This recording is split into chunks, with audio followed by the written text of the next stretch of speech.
Vamos começar falando do consórcio, porque tem muito jornalista chorando. O que é que está acontecendo? Bom, se você caiu aqui de paraquedas, você não está acompanhando a política no Brasil. Nos últimos dias, a cúpula do judiciário definiu uma tese que norteia a liberdade de expressão. Um termo muito bonito que alguns jornalistas do consórcio, a turma verificadinha, tá falando em censura. Será que é isso mesmo? E eu quero mostrar algumas coisinhas para vocês que aconteceram. As pessoas, inclusive, recuperaram alguns prints e teve algumas situações bem engraçadas, como jornalistas da Globo indo numa direção oposta do que o jornal defende, porque a Globo está defendendo o que está acontecendo. E teve muita gente que fez o L e que agora está desesperada. Eu quero comentar sobre isso no primeiro tópico e no segundo também. Só que no segundo tem algumas coisinhas extras. E as coisinhas extras são o quê? Eu vou até adiantar. A gente vai relembrar uma coisa específica sobre um jornalista, aquela típica história que não pode ser esquecida. Vamos comentar de forma muito rápida. Vamos analisar um caso que ocorreu e foi divulgado ao longo do dia de ontem, que envolve uma jornalista de direita. Ela concedeu entrevista e a emissora retirou a entrevista do ar. Pelo menos a parte dela, né? Um pedacinho lá. E aí eu quero comentar com vocês sobre a Vera Magalhães e o Roda Viva e também Josué Gomes da Fiesp. Tudo se conecta com o Dilma, o vassalo do Biden. Um dos assuntos mais comentados no Brasil, fora da bolha da direita, que acompanha as outras bolhas, inclusive o engajamento, foi uma discussão se o Lula é ou não é neoliberal. Óbvio que ele é. A gente vai comentar sobre isso. Vocês vão ver o desespero da esquerda, tem algumas coisas que são importantes nesse tema.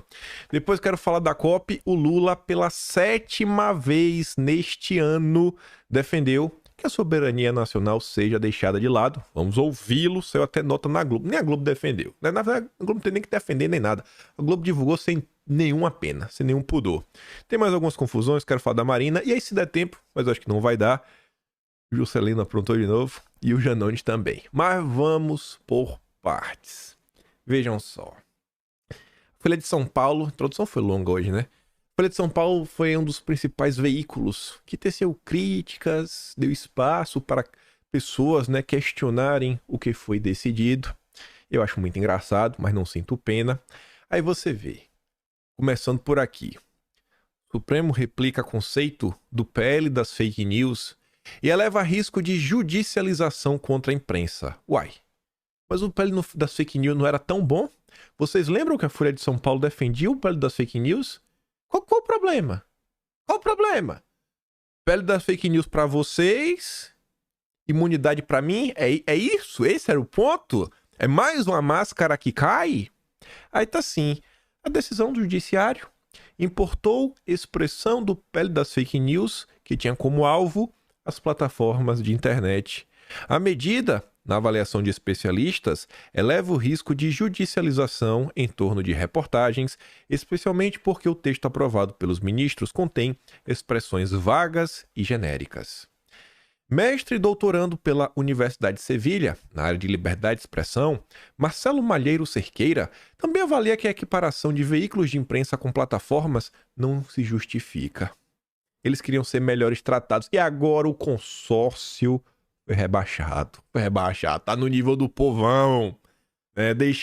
Eles esperavam que na era Lula eles fossem brilhar ainda mais, que se distanciassem ainda mais do cidadão comum, porque eles odeiam o povo. Eles odeiam o povo brasileiro. E agora, né, foram equiparados.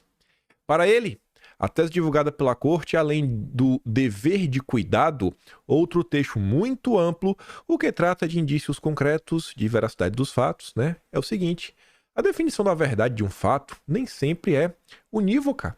Em muitos casos, vamos ter fragmentos. Quem vai dizer se a apuração foi suficiente ou não?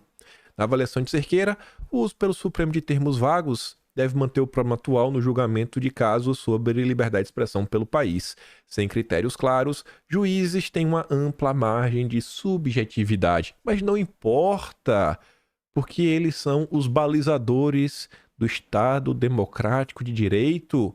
Eles impediram o golpe. Então a gente tem que comemorar. Eu não sei por que o consórcio está tão temeroso. Faz o L. E a raiva deles é o seguinte: na pele das fake news, Eles queriam que as plataformas fossem responsabilizadas pelo que as pessoas postam. Gente, para e pensa uma plataforma como Facebook, Instagram, Twitter. Imagina a quantidade de postagens por dia. Como a plataforma pode conseguir lidar com todas? Você já imaginou o Facebook ter mais de 2 bilhões de usuários? Como é que você faz isso? Como é que você conta? Não tem material humano que consiga, mas eles querem responsabilizar. Agora o consórcio, que está entrevistando muitas vezes no tete a tete, não, comigo não pode.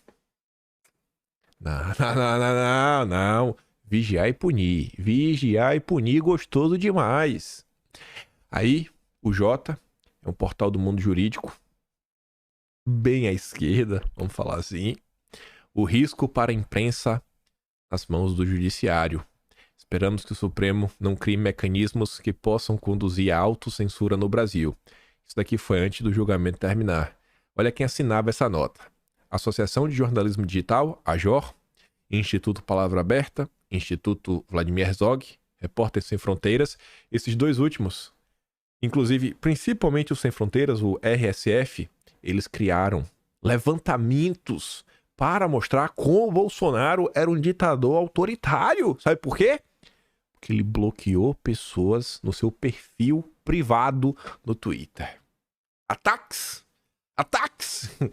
Ele bloqueou pessoas! Aí agora eu tô vendendo mais isso comigo. Oh, meu Deus, que alegria! Federação Nacional de Jornalistas, Associação Brasileira de Jornalismo Investigativo e Associação de Jornalistas de Educação. Aí tá bem! Não chora não. Eu tô torcendo pra ver o primeiro a rodar. O primeiro que vai fazer uma entrevista e vai rodar, mas rodar bonito. Mas bonito. Tinha que ter uma força-tarefa pra ficar assistindo todas as entrevistas. Sabe? E começar a botar, sabe? Processo atrás de processo. Sem dó nem piedade.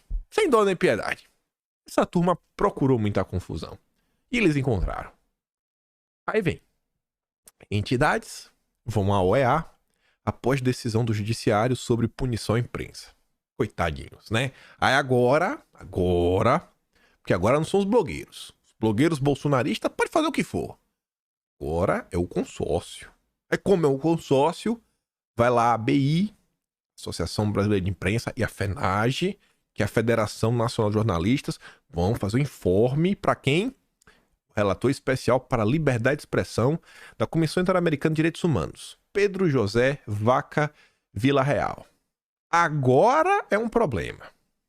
Beleza. Aí só para abrir um parênteses bem rápido, né? Esse pessoal tem síndrome de Estocolmo. A Unesco recebeu um prêmio da NJ de liberdade de imprensa. A Unesco que chamou o Felipe Neto para palestrar, né? Sobre fake news. Felipe Neto que adora perseguir as pessoas, mas tá lá. Aí foram dar um prêmio para a Unesco, né? A grande Unesco. Vamos voltar. Aí você vê o Pondé. Fez o L com força. Aí ontem de manhã cedo, vixe Maria, já tava com a careca fritando. Lá vem o tirada filósofo. No Brasil agora, a censura emana do poder judiciário. O cidadão, o profissional, uma instituição podem ser punidos e censurados ao sabor das vontades dos agentes do maior poder da República. Judiciário? É mesmo? Rapaz!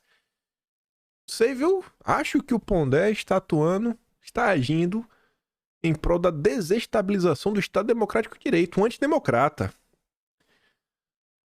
Será que vão processar o Pondé por isso? Bota ele em algum inquérito? Eu não sentirei pena. Aí ele volta de noite, 10h30 da noite. Pra quem tiver alguma dúvida, sim, a censura no Brasil. É mesmo. Ela atua de dentro do Estado de Direito pelas mãos do Poder Judiciário e tem as bênçãos de muitos intelectuais, jornalistas, acadêmicos e juristas. Isso sim é ataque à democracia. Aí, Pondé deve ter recebido alguma ligação, né? Senhor! Pondé!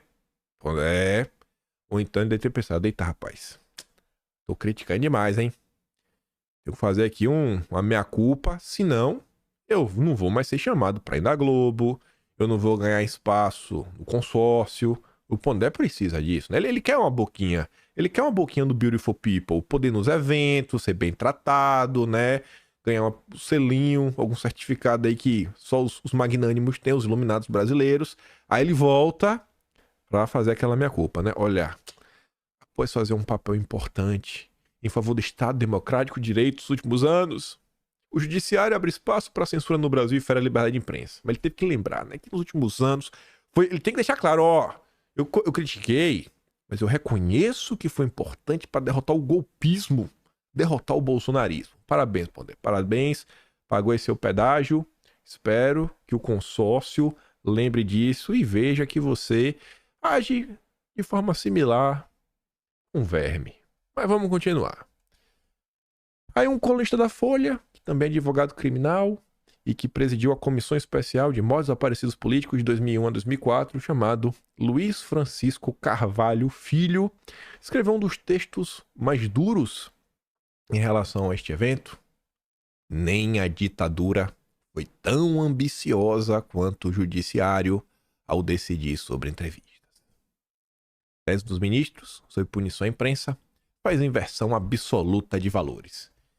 E eu já falei, eu adoro ler os comentários da Folha de São Paulo. A Globo não tem comentário. O Estadão também não tem. A Folha tem. E só quem assina na Globo são os petistas. E eu falo assim, eu não quero saber o que o jornalista pensa. Jornalista não sabe de nada. Eu prefiro me informar pelos petistas. E aí eu fui ler as respostas. O que é que vocês acham que os petistas acharam desta decisão? O que é que vocês acham? O que é que vocês acham? Se eu tivesse que estar, o que é que o petista... Será que o petista defendeu? Será que o petista tá achando que é certo, achando que tá errado, que pode ser aplicado contra ele? Vamos ver? Separei alguns, para não falar, pegou a exceção. Não, vou pegar aqui vários comentários. A gente chega lá. Opa, tem o botão de voltar. Primeiro deles, Beatriz R. Álvares. Notícias falsas e difamatórias, quando publicadas, podem liquidar com a reputação de pessoas. Como confundir liberdade de expressão com a divulgação deste tipo de notícia?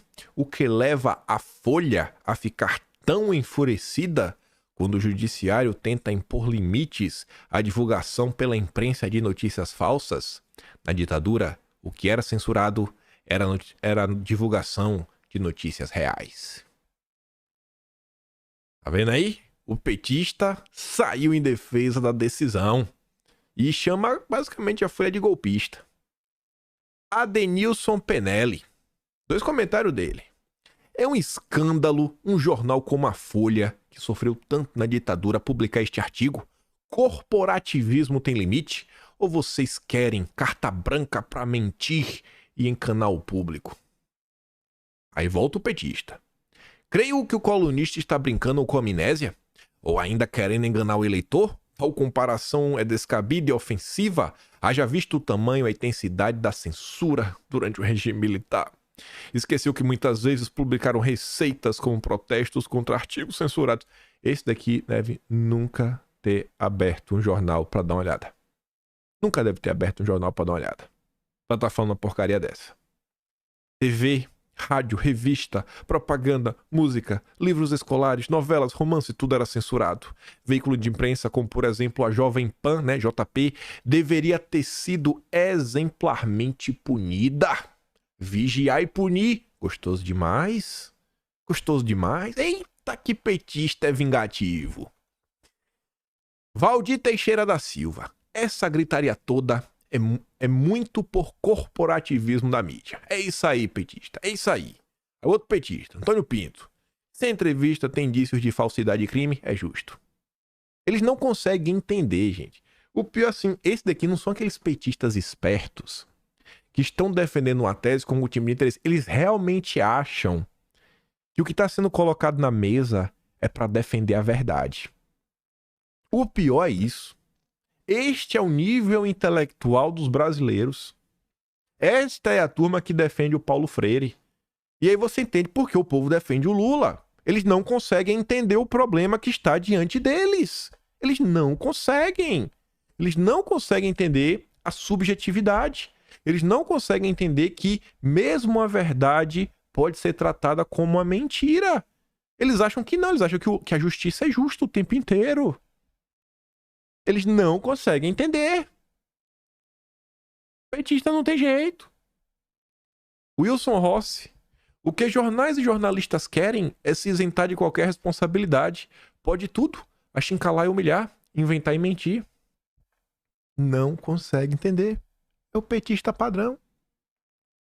Francisco Eduardo de Carvalho Viola. Observe, ilustre passageiro, que aqui só protestam contra o judiciário os arruaceiros da direita que já votaram no Bozo. A tese do doutor Carvalho é legítima, mas é tese, filosofia, discussão para utilitarismo e consequencialismo.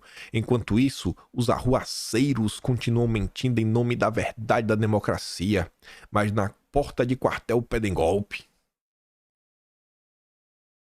Ele acredita no que ele escreve. Esse é o petismo. Isso é o petismo. Isso é o petismo. Porque o Brasil não dá certo, né? Por causa do petismo. E essa mentalidade, como foi formada? Assiste na Rede Globo.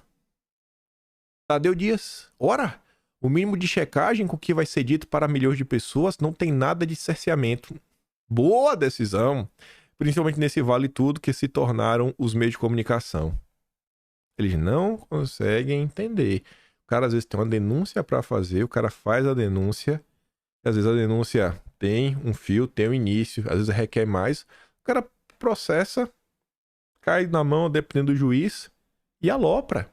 E o pior é que essa turma, eles acham que é porque tem um complô contra o Lula. Eles não conseguem pensar, por exemplo, no impacto que uma decisão dessa pode ter no interior do Brasil, no município pequeno. Mas às vezes o cara tem uma coisa para revelar sobre o prefeito, sobre a prefeitura, que já é complicado, mesmo o cara tendo muita coisa. Imagina agora. Imagina agora. Eles não conseguem pensar. Esses são os petistas. Aí tem mais, só para terminar aqui, né? Eu trouxe vários, para você ver qual o padrão, a qualidade de quem assiste, de ler a Folha de São Paulo. Mais um motivo, se você conhece alguém, peça para cancelar a assinatura. Isso é o que faz a Folha de São Paulo com o cérebro de quem assina. Se você assina a Folha de São Paulo, você fica burro igual essas pessoas. Rive Espaços. Empresas de comunicação são concessões públicas. Desnecessário argumentar mais sobre a correta e necessária da Suprema Corte. Eu não sabia que um jornal era uma concessão pública. Eu achava que um jornal você podia abrir. Mas é assim que pensa um petista. Lorena Pardelhas. Creio que quem escreveu o artigo né, sei lá, sabe bem que não há nada de censura, nada. É uma decisão judiciária que há muito a sociedade esperava. Nos últimos anos, a mentira desmedida espalhou-se pelo país. Oh, meu Deus. Josimar Bruno dos Santos. O Supremo tá certo. Imprensa espalhando mentiras consertadas. E para fechar com Antônio João. Em tempos de fake news generalizada e impotência do cidadão sobre a correta informação, a grande imprensa quer se furtar ao parâmetro mais elementar de se responsabilizar pelo que está informado. Quem decide sobre provas é o juiz. Este é o locus da solução de divergência. Isto está posto para todo cidadão, que seja também para a imprensa. Eles não conseguem entender o que está acontecendo. Aí, quem vem compartilhar o texto da Folha de São Paulo? Vera Magalhães, também conhecida como Vigiar e Punir. Gostoso demais! Ai, que delícia! A gente vai voltar a falar dela já. Ela tá questionando aí se alguém falar alguma coisa no Roda Viva ao vivo, será que vão processar a Vera? Tomara que sim. Vamos torcer. Mas calma. Eu tô me empolgando porque esse pessoal adora perseguir. Mas nossa senhora! E aí que teve um caso muito estranho, mesmo. A Vera Magalhães tá, sei lá, tá na Roda Viva, na TV Cultura. Se bem que ela também tá na CBN, se bem que ela também escreve no Jornal Globo, vez ou outra. O que é estranho. E por que eu digo isso? Porque a Malu Gaspar, que também escreve no Globo, E a Malu Gaspar tem uma coluna dela, né? Pô, traz os bastidores da política, não é um jornalista estagiário, né? Orelha seca. Tem lá uma Malu Gaspar, leia a coluna dela. E ela também coloca lá nota. Ó. Nem a ditadura foi tão ambiciosa. E qual é o ponto? O jornal O Globo publicou um editorial que é em nome do Grupo Globo. E vocês podem ver que o título é: Decisão respeita caráter do jornalismo. Ao divulgar acusações falsas, veículo só poderá ser punido se houver má fé. Eles deixam bem claro, foi positiva a decisão. A decisão foi positiva, viu? A Globo gostou. Embora ainda haja dúvida, né, sobre como é que vai ser interpretada, a tese consagra de forma clara e plena a tese consagra de forma clara a plena liberdade de informação e expressão. Então não tem censura, não tem, a Globo garante o dela.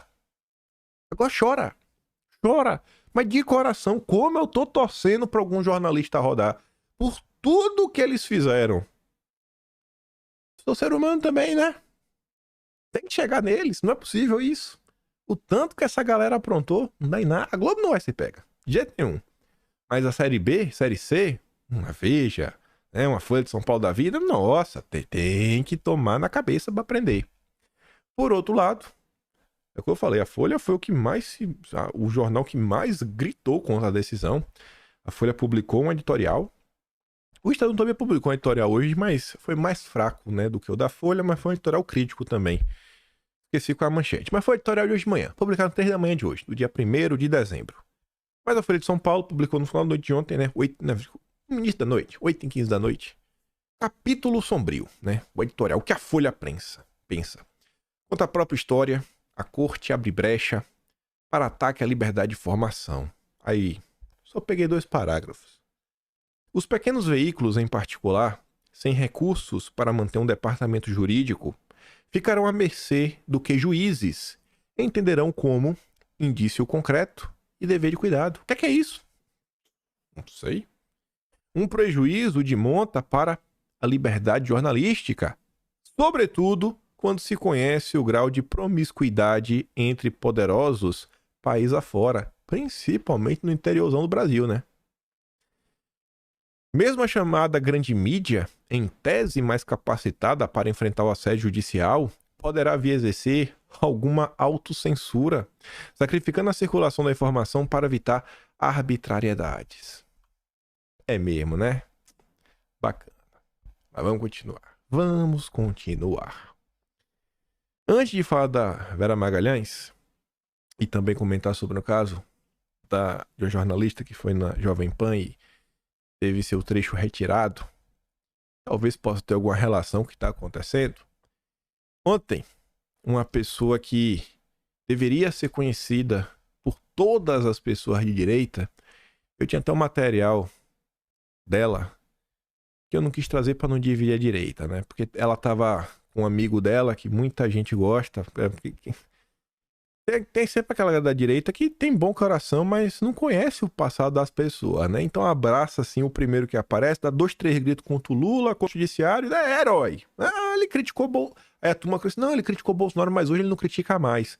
O problema não é criticar Bolsonaro ou não, mas a pessoa, num passado não muito distante, defendia cadeia, sabe? Pra todos nós. Mas de boa. Agora mudou, né? E quem não tem memória, compra, né? O cara mudou, né? Eu não vi ele mudar isso. Eu nunca vi ele falar, me desculpe, eu errei. Né? O cara que fazia live. Essa live tá a Madalene Laxo, tá ele, o Ayan, Madalene Laxo, o Ângelo Coronel, que era o presidente da CPMI das Fake News, o Nereu Crispim e o Fábio Panúzio. Não vamos dividir a direita. Deixa lá. Vamos focar aqui só na Madalene Laxo e umas coisinhas extras. Ela fez esses 2 tweets. Na real, a maioria está comemorando a censura. É nossa triste realidade. Os Lula-afetivos estão dizendo que só jornalixo que faz fake news reclama.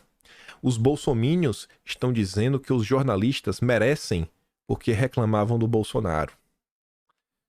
Subdesenvolvimento é um projeto sério. Será que os bolsomínios estão né, celebrando porque, sei lá, são jornalistas que reclamavam do Bolsonaro? Será que o problema da Madalena Lacks é que ela reclamava? Será que era só uma reclamação? Será que era realmente esse o problema? Ou será que ela tá de descaração? Aí depois ela fala assim, ó. O brasileiro não se importa e se dá mal esse otário? Ele já sabe que é um trouxa ferrado e muito provavelmente será isso a vida toda. O prazer dele é ver os outros se ferrarem e dizer, eu não avisei. Um povo sem sonhos e sem futuro se sabota sempre. Mulher amargurada, né? Beleza. Aí, o que aconteceu com ela? Arregou. Como vocês podem ver aqui, a conta dela não existe mais e não é porque foi derrubada. Ela mesmo fechou a conta dela do Twitter. E por quê? Porque ela tomou apavoro. Não tem outra palavra. Ela tomou uma chuva de verdades. O Mafinha, eu acho que ele faz de propósito, né? Bota o nick Barba e bota a bandeirinha vermelha e coisa ali, né? Pra se camuflar na confusão. O Mafinha é um cara que tá na internet há muito tempo. O Mafinha, ele tava bem antes de 2019. E em 2019, o Mafinha viu o que aconteceu. O Mafinha conhecia a turma que tava com alvo nas costas. O Mafinha lembra das coisas, né? E aí ele responde a Madalena Lacks. Mas assim, sem ofensas. Ele vai assim, ó, ele vai onde dói. E aqui explica muito. Porque tem muito bolsonarista, né? Tá batendo palma. Assim, tá falando bem feito. Tá falando bem feito. Não é porque vocês falavam mal de Bolsonaro. Esse texto aqui tá irretocável. Tanto que você vê ali embaixo. 687,6 mil visualizações. Rodou esse texto. Rodou. Ele botou nas palavras assim, fatos históricos que tem que ser assim, guardado no coração de todos. Nada disso, Madalene. Você é incapaz de enxergar através da sua soberba. Nenhum bolsonarista se importa com a imprensa xingando Bolsonaro. Ele sempre foi xingado. E o conhecemos assim. O problema não é Bolsonaro. Não é, ai, a gente fala mal de Bolsonaro. Não, não é isso. O problema é que, por um tempo, você, Felipe Moura Brasil, o eu nunca invertebrado Borges, esse daí, rapaz, já pediu minha cadeia, né, minha prisão as 3 vezes, até na CNN. Eu falei, rapaz, quer me prender a todo custo? Que foi que eu fiz? Verinha, né, Funda Vera Magalhães, Andreasa, Caio Blinder, Sabino, Mainardi, não, Mamateiro Mainardi, Pedro Doria, Joel Pinheiro, MBL, etc., acharam que apoiar todo tipo de perseguição do judiciário contra pessoas comuns só porque elas eram incômodas no Twitter era a defesa da democracia. Vocês não têm musculatura para aguentar o Twitter. São pessoas de ego frágil. Como a extrema direita é fácil de atacar, pois não tem apoio em nenhum lugar da elite, foi prazeroso ficar ao lado dos artistas, dos procuradores vermelhos, dos jornalistas globais, né? Ficar ao lado desse pessoal por um tempo, foi muito gostoso. Agora, com o retorno do governo petista, o fortalecimento do judiciário, vocês serão tão golpistas quanto o Patriota 101, que percocou lá, né, no dia 8. Cara, não tem diferença pro governo. Uma Madalena Lacks da vida e, sei lá, ele bota um Alan dos Santos. Se você tá contra o Lula, você não presta. Simples assim. Infelizmente, foram vocês que criaram este monstro que agora ameaça a todos nós. Vocês podem negar à vontade, mas no fundo sabem que o fizeram. Lembra-se da CPI das fake news? Com um bando de garotos do Twitter, a maioria morando com os pais, sendo tratados como criminosos em comissões em Brasília, com Alexandre Fruta, né, o Frota, apontando o dedo em rede nacional. O Frota chegou a imprimir, folha de A4 ou A3, o Twitter das pessoas com a capa, a imagem de capa e lendo, aqui, como se fosse criminoso. Esse relatório foi usado, né, pelo judiciário para dar substância, né, que é das fake news, que hoje é basicamente o manual do mal. Você faz parte dessa gênese. Aproveite o país que ajudou a moldar, pois não suportou a molecada do Twitter. Parabéns a todos vocês, jornalistas. E nos encontraremos na prisão política. Efusivos abraços. Ela apagou o Twitter. Não aguentou. A chuva de verdades. Não ofendeu em nada. Só fez relembrar.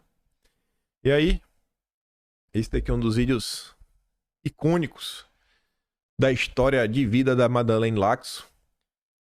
A qualidade tá ruim. Isso aqui é de 2020. 2020. Antes da confusão realmente começar a crescer.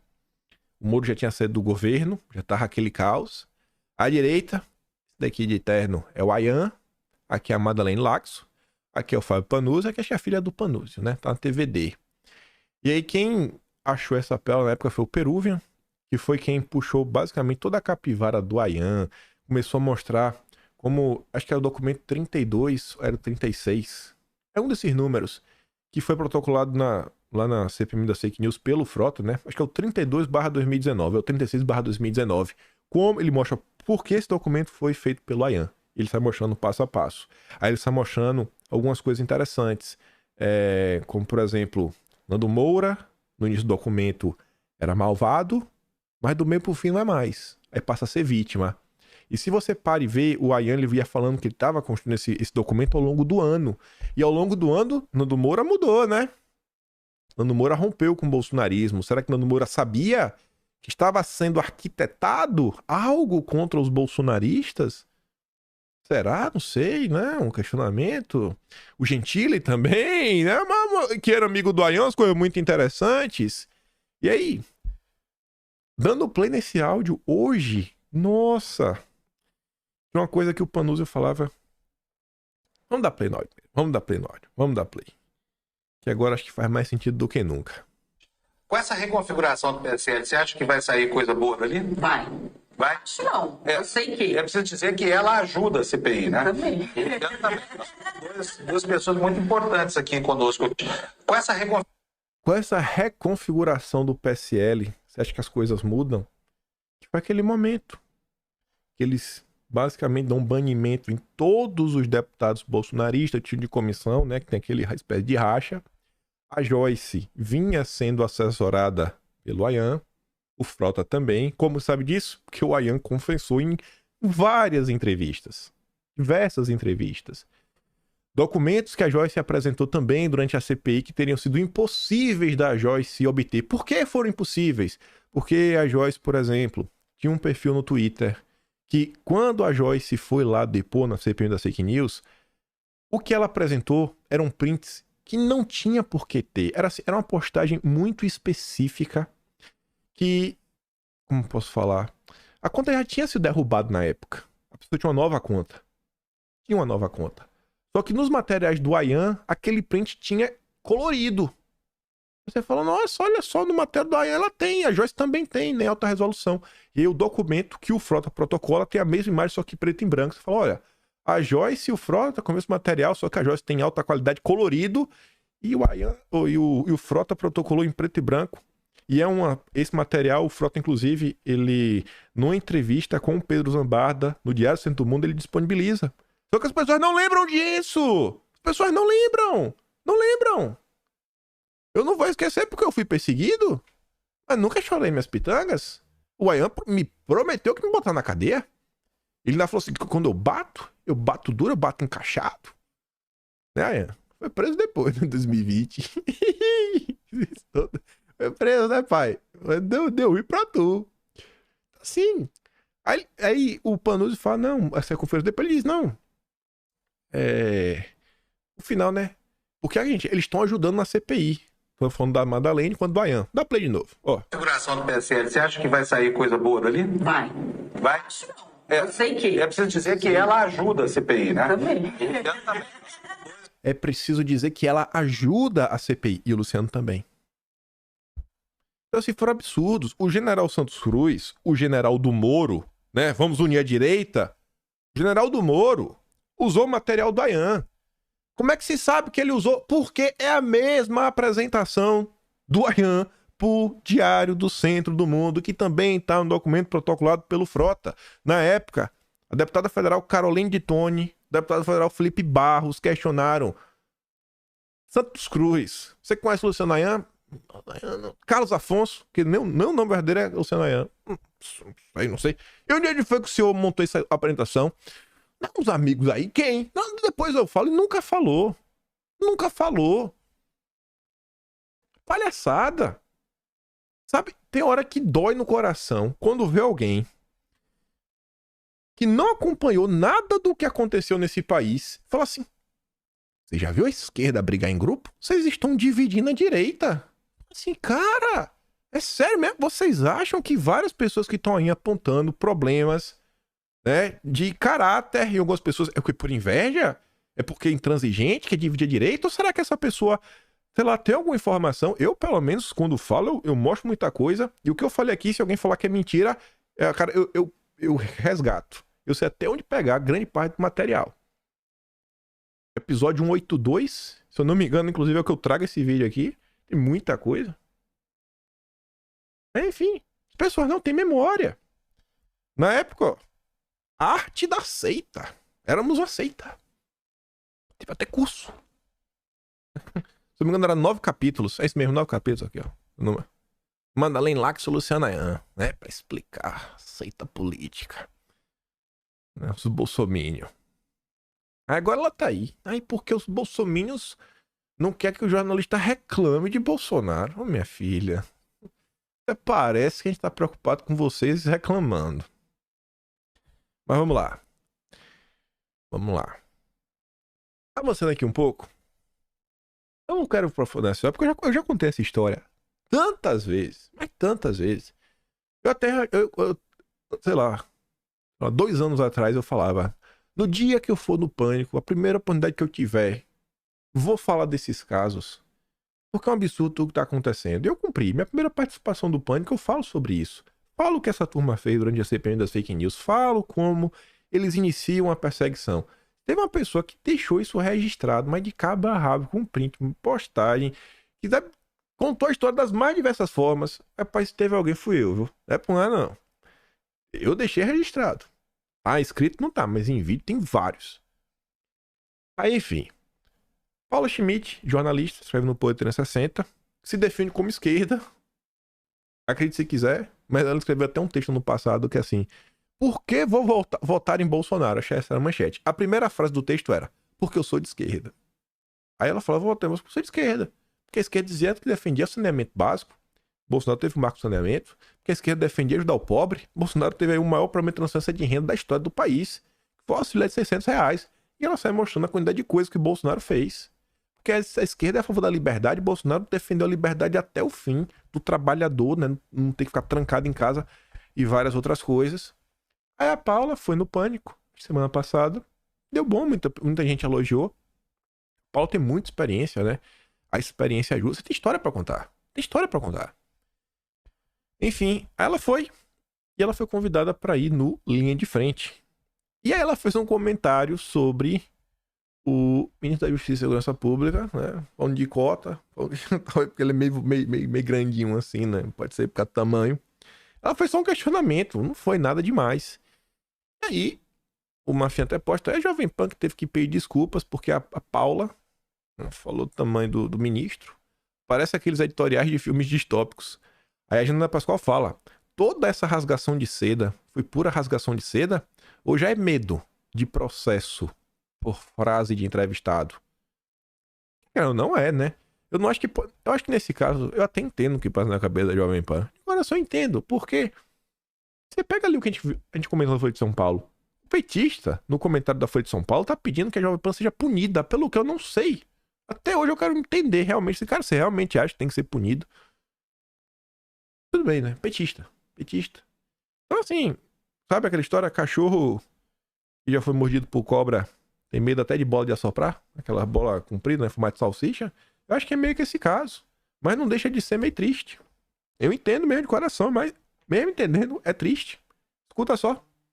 E ontem aqui, no programa Linha de Frente, uma convidada que tinha vindo pela primeira vez participar do programa, fez um comentário inadequado. Chegou a ser, inclusive, preconceituoso.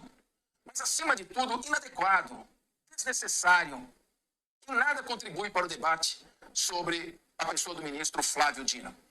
Não imputou nenhum crime, não fez nenhum tipo de agressão maior, mas fez um comentário que eu não gostei. Foi desrespeitoso. E na mesma hora, eu chamei a palavra e fiz uma correção.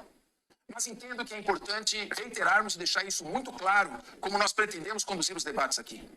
Todos que são convidados pela Jovem Pan têm absoluta liberdade para expressar a sua opinião, os seus pensamentos e as suas ideias. Não há problema nenhum. Ninguém é obrigado a concordar comigo.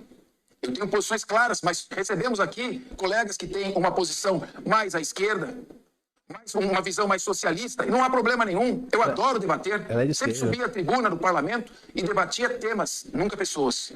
E eu quero dizer aqui, então, em meu nome, pessoal, como participantes desse programa Linha de Frente, mas principalmente em nome do Grupo Jovem Pan, dentro do qual o programa Linha de Frente se desenvolve, que o Grupo Jovem Pan, e esse programa aqui, Linha de Frente, não compactua com nenhuma forma de preconceito e nenhuma forma de desrespeito.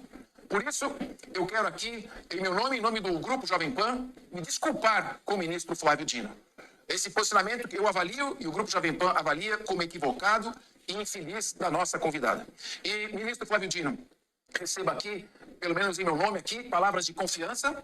Receba em nome do Grupo Jovem Pan o respeito à sua pessoa e eu lhe desejo que faça uma brilhante carreira no Supremo Tribunal Federal. Eu tenho certeza que Vossa Excelência, ao assumir o alto posto de juiz na corte mais importante do país, saberá, sim, separar as coisas, fazer valer o seu papel de grande jurista e olhar para todos os lados com a balança da justiça, sem pender para um lado ou para o outro, sem se deixar levar por ideologia ou qualquer outra paixão.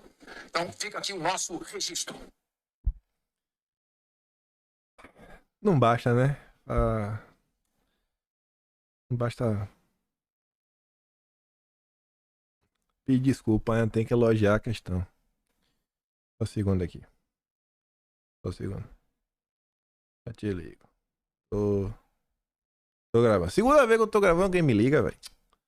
Pô, me ligando cedo assim. Vamos continuar. Vamos continuar. Só pra também de passar, né? Vendo esse final, vocês acham, gente? É o que eu tô falando de você ser otimista, mas ser realista. Vocês realmente acham que tem alguma chance do Dino não ser aprovado na Sabatina no Senado? Não é realista, pessoal. Não é ser pessimista, não, cara. Não. Olhar pros fatos. Todo consórcio apoiando. Todo consórcio. É porque o que o deputado fazer pressão na rede social? Não. Não vai. Aí vamos voltar para Vera Magalhães. Ela também postou essa postagem, né? Ótimo. Fez esse tweet. No mínimo, essa decisão deixa toda a imprensa em situação de segurança jurídica para realizar entrevistas ao vivo. Como adivinhar o que o entrevistado vai dizer num programa como Roda Viva? Eu não quero saber. Eu quero que o pessoal realmente acione. Aciona, sem pena, sem dó, nem piedade. Vocês que se resolvam. Aí falando sobre o Roda Viva, olha que coisa engraçada. E é por isso que eu nunca me desespero quando tem algum assunto que não dá pra comentar no dia. Eu falo, rapaz, porque Deus não quis. Com certeza vai vir alguma coisa pra gente comentar sobre ele depois. O universo tá sempre conspirando pra sempre ter alguma informação interessante. Tipo ontem, né? Falando da questão da Argentina. No dia que saiu duas notas interessantes, uma do Eduardo, a outra lá do cara que trabalhou pro Macri, o Texugo estava escrevendo o texto pro Atlas, que tinha lá a nota do bastidor de outubro. Quem não viu, veja. Aí, quem é que a Roda Viva vai entrevistar segunda-feira? Josué Gomes. Aí você fala, tá, e daí? E daí? Então aqui é um ótimo caso para você entender como é que funciona no Brasil. No governo Bolsonaro, quantas e quantas vezes, quando alguém tava tomando um calorzinho público, tipo um Rodrigo Maia da vida, o Dória, etc., a Vera Magalhães não levava uma própria pessoa, um aliado, para tentar utilizar o Roda Viva como palanque. Palanque. Torcida. Promover uma narrativa em prol de um determinado grupo político. O Josué Gomes está indo para o Roda Viva depois disso daqui, ó. Fiesp. Um jantar na casa de Paulo Scaff, no qual as orelhas de Josué Gomes arderam. Esse jantar, olha, assim, a insatisfação não começa no meio do jantar do nada. As pessoas já estão insatisfeitas um pouquinho, mas que seja um dia anterior, né? O Paulo Scaff é quem presidia a Fiesp por muito tempo. Uma das entidades mais poderosas do país. 11 meses depois de conseguir conter uma pesada rebelião que queria tirá-lo da presidência da Fiesp, Josué Gomes vê surgir novamente um movimento de insatisfação contra o modo como conduz a mais poderosa entidade patronal do Brasil. E ele tá no Roda Viva. Pra defender, né? Se defender, com certeza. A casa de Paulo Scaff, ex-presidente da Fiesp, foi palco na noite de anteontem de um jantar que reuniu cerca de 90 representantes de sindicatos patronais de um total de 131. De 131 da Fiesp, 90 estavam lá falando mal do Scaff, do Josué. Lá, as orelhas de Josué arderam como fogo. O tom das reclamações era de Josué, defendia a mentalidade estatista do PT e não cuidava dos interesses da indústria. Nas conversas, alguns tratavam o presidente da Fiesp pelo apelido de Mr. Shine. Gostei desse apelido, é o Mr. Shine. Porque em junho, a Cotiminas de Josué fechou um acordo com a gigante comuna do varejo, né, que resultou, entre outras coisas, no empréstimo de 20 milhões de dólares. Foi Josué também que intermediou as conversas da Shine com o governo Lula, a fim de tentar nacionalizar parte da sua produção. Por enquanto, não há articulação de qualquer movimento como que ocorreu em 2022, mas o descontentamento é patente e a presença expressiva no jantar é uma indicação de que Josué pode ter problemas novamente. E está no Roda Viva. Esse é o Brasil. No final do dia é sempre uma disputa pelo poder. Não tem ninguém preocupado com o país. Ninguém, zero. Não existe preocupação com o Brasil. Por isso que nós temos que se preocupar. Porque se depende dessa gente, esquece. E aí vamos falar de um assunto importante que não vai estar nos jornais, mas tem que ficar registrado. Este é o homem que abriu uma fissura no governo. Jones Manuel, nosso camarada comunista. Um comunista abriu uma fissura no governo. E o que foi que aconteceu? Bom, Jones Manuel foi no podcast do Vilela e falou verdades. E você sabe que petista foge da verdade, assim como o diabo foge da cruz. Vamos ouvir o que o Jones Manuel falou. Montando seus próprios institutos privados de estudo para pautar a opinião pública. Desculpa voltar de novo, mas o Lula, tudo bem, agora tá dividido, mas ele teve popularidade suficiente para peitar essa parada. Teve. No primeiro governo dele, ele conseguiria fazer uma reforma no ensino absurda. Não diria nem pátria educadora. Não diria nem tanto no primeiro governo, mas no segundo governo, Lula chegou a ter 83%. Foi no segundo que ele teve esse recorde, pensei que era no primeiro. 83% de aprovação. Ele podia fazer qualquer coisa. Podia. E por que não fez? Porque não é liberal. Ele tá me comendo. Eu vou ser cancelado aí na internet, vão falar um bocado de coisa de mim, mas, gente, ó. Cara, Lula neoliberal é uma coisa que eu tô tentando. Neoliberal. Porque assim, ó, Vilela. Vamos definir o que é neoliberal. Vamos lá. Primeiro, vamos definir o que é um neoliberalismo pra gente dizer o que é um político neoliberal. Neoliberalismo é um paradigma de economia política capitalista que surge no final dos anos 70 com o Pinochet no Chile, a Margaret Thatcher na Inglaterra e o Ronald Reagan nos Estados Unidos, que tem como premissa a ideia de que a acumulação capitalista vai ser centrada cada vez mais na financiarização da economia, na especulação financeira, no rentismo. Você vai ter privatização em massa de empresas públicas e uma redução da participação do Estado no comando da economia, especialmente do papel empresarial do Estado em ramos estratégicos da economia, desregulamentação das relações de trabalho, precarizando a força de trabalho para aumentar a exploração, o lucro dos capitalistas. A dependência. E você vai ter também um processo de liberalização dos fluxos de capitais e, no caso específico da periferia do sistema capitalista, você vai ter um estímulo a uma especialização produtiva regressiva. Então, os países da periferia capitalista vão abandonar a sua intenção de se industrializar para voltarem a se focar na produção de commodities. Exato. E foi o governo do Lula surfou no commodities que nem... Brasil, Argentina, México, todos os países da América Latina, a partir dos anos 80, passaram a viver o que o Jaime Osório chama de um novo padrão de especialização produtiva. A indústria vai cada vez mais perdendo importância no PIB. Desindustrialização, né? Ele tá falando no final. É o que tá acontecendo agora, né? Olha o Lula falando de neoindustrialização, que no fim é você quebrar as indústrias. Porque agora tem que ser indústria verde. Basicamente começar... Assim, é maluquice, sem pé nem cabeça. Sem pé nem cabeça. Que é manter o Brasil o eterno quintal dos países ricos. Igual um vassalo. Ele sai depois falando coisa, o crescimento do mercado financeiro.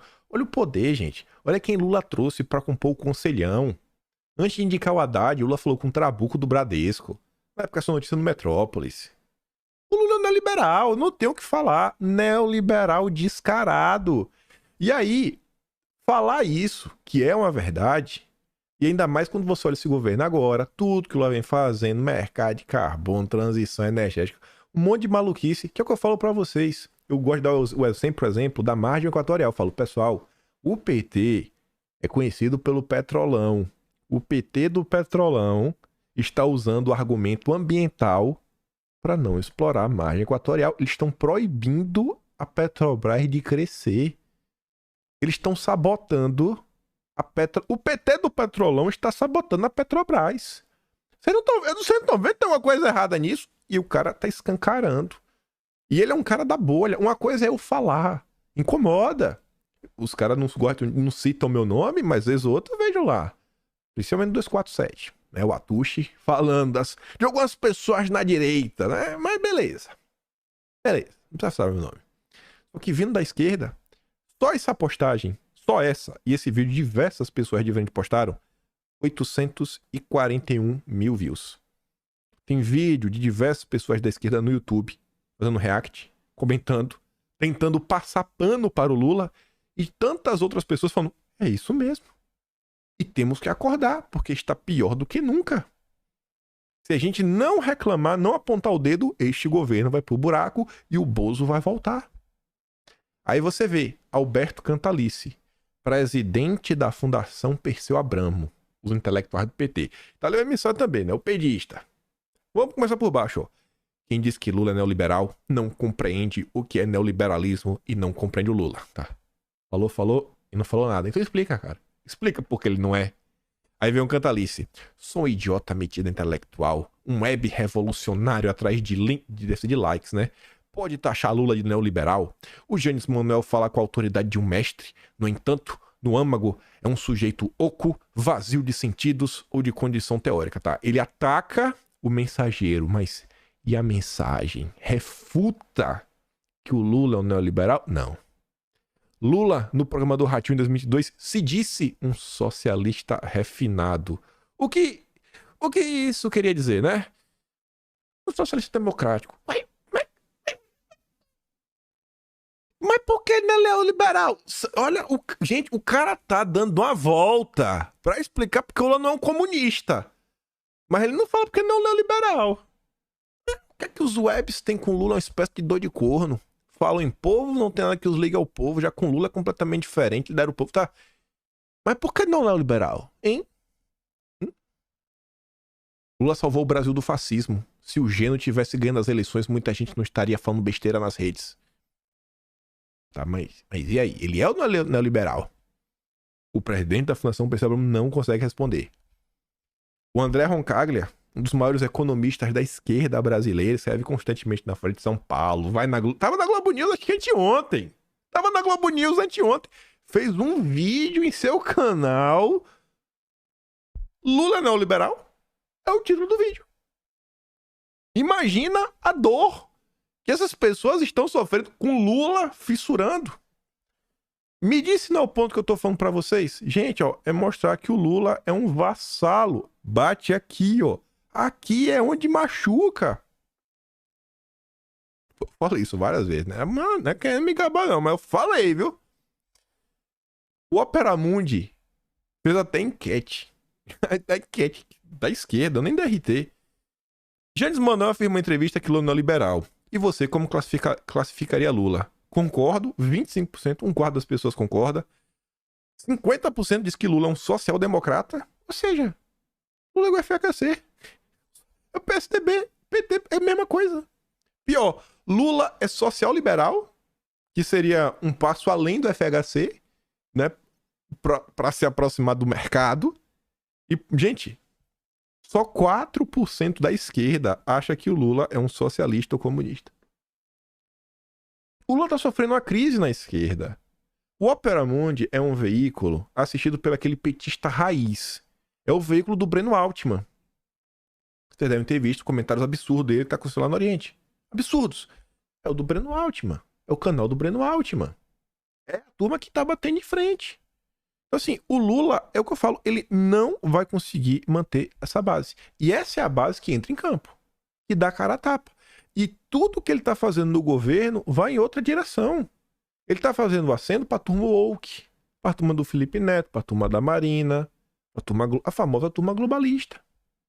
E pode notar, aqui é exatamente o que eu penso. Eu sempre assisto às sextas-feiras, porque é onde toca o apito do cachorro, né? É onde cria a narrativa para guiar a militância. Toda sexta-feira tem um programa do Rio Costa Pimenta com a Tuxi, do B247. Ela tá ligado, ó. A Tuxi e o Rio Costa Pimenta já soltaram a narrativa de que Lula não é neoliberal. Em que momento o apito será tocado para a militância em defesa do painho? Eu acho que hoje um dos temas é, não, Rui, eu falando que o Lula não é neoliberal, o que é que você acha?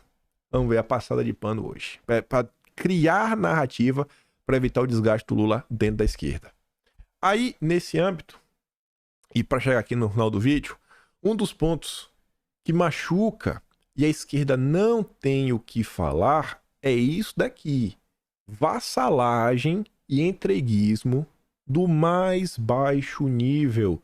É a 7ª vez em 2023, pelo menos a 7ª, talvez tenha uma 8ª que eu não vi, onde o Lula defende uma governança global para o clima com autonomia para decidir sem parlamentos locais. É basicamente assim, vamos acabar com o poder legislativo. Gente, é a 7ª. É a 7ª. Isso daqui é uma coisa, nada assim. Quem sou eu, né, para ensinar alguma coisa? Eu não tô no parlamento, mas se um dia eu não tenho nenhuma pretensão política, não tenho nenhuma. Se um dia eu fosse, sei lá, um senador, não tenho nenhuma pretensão política. Se eu fosse um senador, tá tendo essa discussão aí, eu chamava um monte de gente, falava que tinha um anúncio pra fazer. Eu não ia contar que anúncio era. Tinha um anúncio pra fazer, rapaz. Deve ser alguma coisa da nomeação do Lula, né, pro Flávio Dino. Tem um anúncio. Aí quando eu chegava lá, botava todo mundo, falava, ó, pegava, fazia uma montagem, 7 vídeos, botava até acelerado, ou botava um vídeo do lado do outro, sabe? Os quadrinhos, dava pra dar play no 7 ao mesmo tempo. E falar, ó, estamos aqui pra falar pra nação brasileira, sei lá, pode ser um negócio de repúdio, só pra virar notícia, que não aceitamos mais um vassalo, um lacaio de forças internacionais tentando dissolver e acabar com a força desse parlamento. O parlamento não aceita isso. É um ataque direto contra os 3 poderes. Ele não entende o que é o Estado Democrático de Direito. E soltava a bolacha, porque isso aqui é indefensável. É indefensável. Como é que você defende que uma governança global, aqui ele está falando em termos genéricos, mas nas outras vezes o Lula defendeu que a ONU tivesse esse poder de impor coisas. Como é que você está falando que um órgão que ninguém votou e ninguém que está lá tem poderes para impor coisas no seu país? Olha a maluquice! É a 7ª vez. 7ª vez só este ano. Lula defendeu nesta quinta uma governança global para questões climáticas com autonomia para tomar decisões sem passar pelos parlamentos do país. Eu quero ver jogar na cara da esquerda, chegar, bota na lata, falar Lula é um vassalo do Biden. Meter uma dessa na TV, a esquerda surta. O Lula é um neoliberal vassalo do Biden, um entreguista. Usar os termos que a esquerda fica maluca. Fingia combater o imperialismo e quer dissolver o parlamento pro imperialismo decidir aqui dentro. Isso não vai acontecer. Não vai. Aí eu quero ver. A esquerda vai falar o quê? 7 vídeos do Lula. 7. Vocês verem. Deixa que ele mesmo fale. Vai lá, Lula. Brilha. Eu, sinceramente, acho que é preciso ter... Primeiro, é preciso que as lideranças políticas do mundo tome decisões mais corajosas e mais rápidas. Ou seja, nós precisamos ter uma governança global para ajudar a cuidar do planeta. Porque se você tomar uma decisão qualquer em benefício do mundo e ela tiver que ser votada internamente pelo seu Congresso Nacional, significa que ninguém vai cumprir. Eu sinceramente acho que é preciso... Tá vendo aí, né? Tá vendo aí? No mês, eu acho que de agosto, eu fiz um vídeo que acho que é Dossiê Governança Global. Que eu pegava as falas deste ano e as falas do ano passado, 2021, 2020, que não é a primeira vez que o Lula fala isso, ele não aprendeu isso daqui em 2023. A primeira vez que o Lula fala sobre isso em 2023 é quando ele vai visitar o Biden. Ele fala por 2 vezes. Na saída do encontro do Biden e no Salão Branco da Casa Branca. Tem como ser mais vassalo do que isso? Jogar na cara. Sabe? Eu vejo que tem tanta treta que acontece na esquerda. A turma que acha que a esquerda não briga em público, acontece tanta treta que eu falo, nossa, sabe? Tivesse um jornal aí de direita, sabe? Só pra fazer essas coberturas, soltar, só pra promover a confusão. Eita, eu não tenho tempo de fazer isso, mas é uma coisa que eu queria ver, né?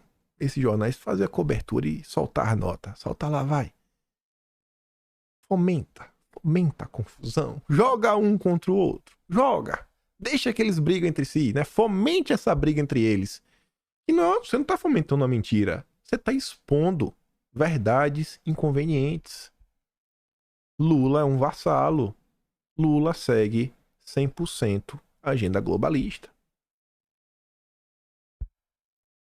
Não é que ele não goste dos comunistas. O Lula adora.